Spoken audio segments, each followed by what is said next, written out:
Happy holidays. Want to give your host a gift? Consider subscribing, rating, and reviewing the show this holiday season. It really helps the show grow. From all of us at Believe, have a Merry Christmas, everyone, and a Happy Holiday. Hello, and welcome to Around the Political World with John Rothman. I am your host, John Rothman. If you're a fan of the show, make sure to hit the follow button on the top right of Apple Podcasts, Spotify, or wherever you are listening at this very moment. When you hit follow, leave a review or share an episode with a friend. It helps other people discover the show, keeps us going. As I like to point out each and every day, it expands our base. I had a lot of feedback about the show yesterday, and a number of you commented that you enjoyed my approach yesterday with giving you a variety of topics. I'm going to do that today because there is just so much in the news. I want to begin with the story that disturbed me the most. Trump Kennedy Center. Yeah, you heard about it. The board of the Kennedy Center voted unanimously to change the name to the Trump Kennedy Center. And it was unanimous, except not really, because Representative Joyce Beatty, who sits ex officio on the board, wanted to vote no, but was muted and couldn't vote. That is sort of an indication of where we stand today when it comes to Donald Trump, right? Those who are in opposition are muted as best Trump can do it. But can you imagine the Kennedy Center in Washington, D.C., where I've had the opportunity to attend many performances, the name being changed to the Trump Kennedy Center by a board, by the way, appointed by Donald Trump? It's astounding. I want to raise this with you because last night I was thinking about it. Because when you stop and think about dictators and what they have done, remember Stalingrad, now Volgograd? Remember the Stalin Peace Prize, which no longer exists? Remember when Stalin was removed from Lenin's tomb and buried unceremoniously, if you will, in a grave outside in the Kremlin. There is something seriously wrong. Now, I have to raise the question, can the Kennedy Center board unilaterally change the name? The answer is, I don't think so. That's a vote that has to be taken by Congress. So what will the Republicans in the House and Senate do?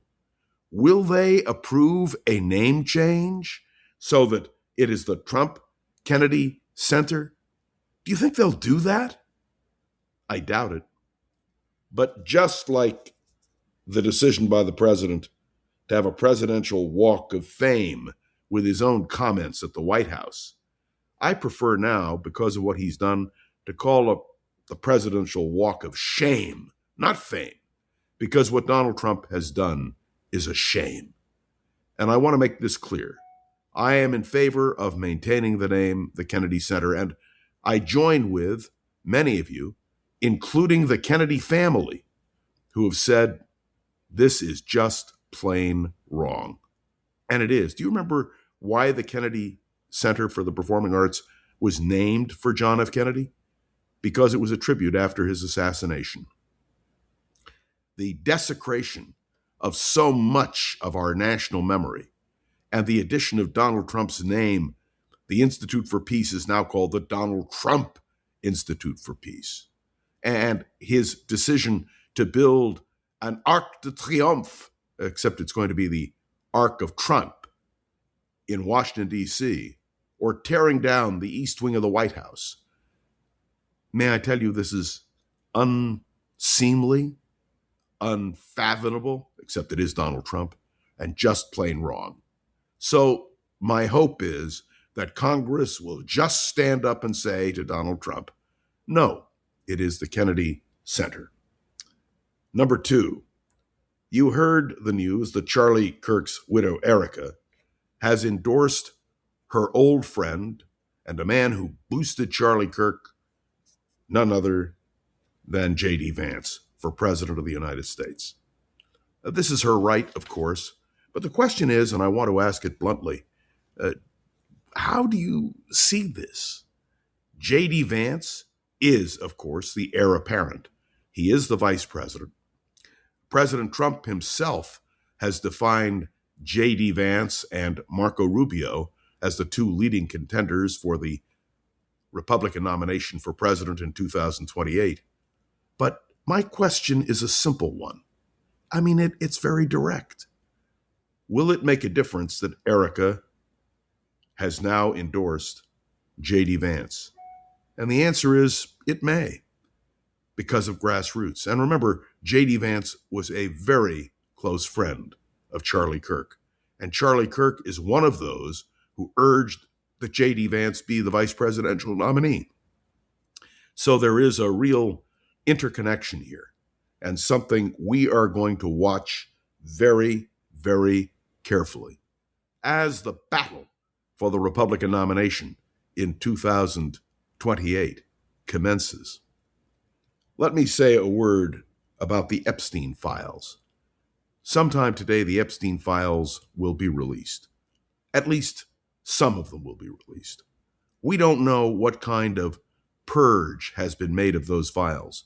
We don't know whether there are going to be glaring omissions and blackouts on the Epstein files that are released. But I can tell you this. I'm going to be listening to the Epstein survivors, what they have to say. What they have to say is what matters.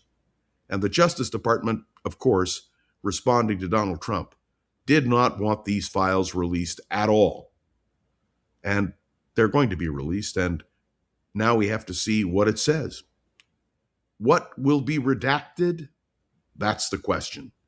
And I will be blunt with you and tell you I expect a lot of redactions. What will it prove, one way or the other? Well, we'll find out. But the person on the spot really now is Donald Trump, who has tried to distance himself from his close friend Jeffrey Epstein. But in fact, how can you do that? They were best buddies. And all you have to do is listen to the White House Chief of Staff, Susie Wiles, who in her interview made clear that they were friends, but he didn't do anything wrong. The president did nothing wrong. Well, we'll see. We'll see. But everyone is waiting with bated breath for the Epstein files. And there is another issue, domestic issue, which needs to be raised. The Supreme Court is poised to give its judgment on tariffs. I have said it before, but I want to say it again. I don't believe a president has the power to place tariffs on anybody.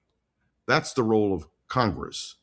And so I'm going to wait patiently to see what the Supreme Court does. But there is no doubt in my mind about what the Supreme Court ought to do. Remember, on the court, there are two firm votes for whatever Donald Trump wants. And we know that they are Justice Alito and Justice Thomas. And we also know that there are three votes against whatever Donald Trump wants, the three liberal justices. And we know that it really boils down, and I believe this to be critical, it boils down to two people, the Chief Justice and, of course, Amy Coney Barrett. So what will Roberts and Barrett do? That may make the decision a 5-4 decision, but we have to wait and see. But those decisions are going to come down, and the tariff question is a critical one indeed. I must say a word about the European Union and Ukraine. The European Union has agreed to a 90 billion euro loan. That's $106 billion in US dollars, a loan to Ukraine to help pursue its struggle to resist Russian aggression. I want to point out again, because I think it is critical to understand, this is not all that Ukraine needs. And we can see now the impact of Russia's determination to conquer Ukraine and to restore it to the Soviet Empire, which is going to be the Russian Empire, which is going to be Putin's empire. All of these things are clear and, frankly, should disturb us all. The Europeans are profoundly concerned about what is going on, and that is not just Ukraine. That is including Latvia, Estonia, Lithuania, Poland, and frankly, all of Eastern Europe. And yes, Western Europe as well. To give the Ukrainians a $106 billion loan may sound on the surface to be an important development, but what I think they should have done was to give them the interest on all of the Soviet or Russian assets which have been frozen. The European Union has frozen those Russian assets, and the interest on those assets ought to be used directly without a loan. Ukraine will suffer greatly, not only from the inactivity of the world in leaping to its defense, but when this is over, who's going to pay for the reconstruction? How will Ukraine survive? It is a very serious question. And it boils down, frankly, to the will of the United States and Europe. Do I have faith that Donald Trump will stand by Ukraine? The answer is no. We know that when it came to the idea of providing Ukraine with greater weaponry, with missile defense, with all of those things that have been so essential, that this president has declined to do it. And that brings me to a serious question, the question of presidential power when it comes to foreign policy. In foreign policy, a president makes the decisions. Congress doesn't make the decisions. The cabinet doesn't make the decisions. It is the president. And we know that this president has sided not with Ukraine, but with Putin. It is an important consideration. Now, I made a statement which I might correct. If Congress were to rear up and say, no, we are going to provide Ukraine with what it needs, the president can't necessarily stop that. But so far, we have a toothless, spineless Congress. And that extends on so many levels. Let me just say a word about healthcare. We are fast approaching the end of the year. In less than 2 weeks, 2026 will be upon us. And there is a serious question about healthcare in this country. I have always believed that healthcare is a right, but clearly the Republicans believe it is wrong to make sure that the healthcare system continues to grow and that Obamacare subsidies continue. It is a tremendous blow to millions of Americans who I expect will respond at the polls in November when the midterm elections roll around. But the Republicans have to be taught a lesson. They promised that they would substitute something better for Obamacare, and they haven't. They haven't even come up with a plan. In fact, the only plan the Republicans have come up with is, let's give the people the money instead of giving it to the insurance companies. The problem is the people still have to buy a plan. And who are they using to buy the plan? The insurance companies. And essentially, what would happen, I believe, is a disaster if the Republicans pursue this policy. This ought to be not an option, but a guaranteed right to have health care at a reasonable cost. Now, I know I've covered a lot this morning, and I would tell you I'm sorry, but I'm not. There are so many issues.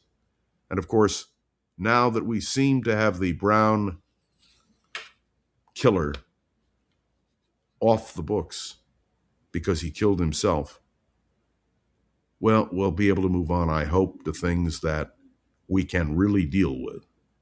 What a tragedy, though. Well, that is my observation. I'll be watching this weekend everything that happens, all of the events. Particularly, I guess, I'll be focusing on the Epstein files. But make no mistake, we have a lot to discuss. And we're going to do it right here on Around the Political World with John Rothman. The show has been getting so much positive attention that we're excited to bring on our advertising support. and many of you have commented that you're delighted that we are getting that support. Let me indicate to you that you can help us create more opportunities for Around the Political World by responding to our advertisers. And most assuredly, if you know somebody who wants to advertise on Around the Political World, please let us know. We are going to continue to do what we do, and of course, I'll take the weekend off. I sort of regret doing that because there is so much to talk about. But I'll be back on Monday. I know it's Christmas week, and a lot of you will be doing other things, but we'll continue because the political world continues to turn. And that involves tonight, again, another night of Hanukkah.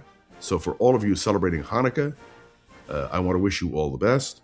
And for those of you preparing for Christmas, well, Santa Claus is on his way. I am John Rothman. You are listening to Around the Political World with John Rothman, and I will be back on Monday. Have a great weekend. Oh, I can't forget. Special thank you to Go-Go Zoger, the wonderful producer of this program, who makes sure we are up and running each and every day. Go-Go, thanks for all you do. See you on Monday. I am John Rothman, and I can't wait. See you then.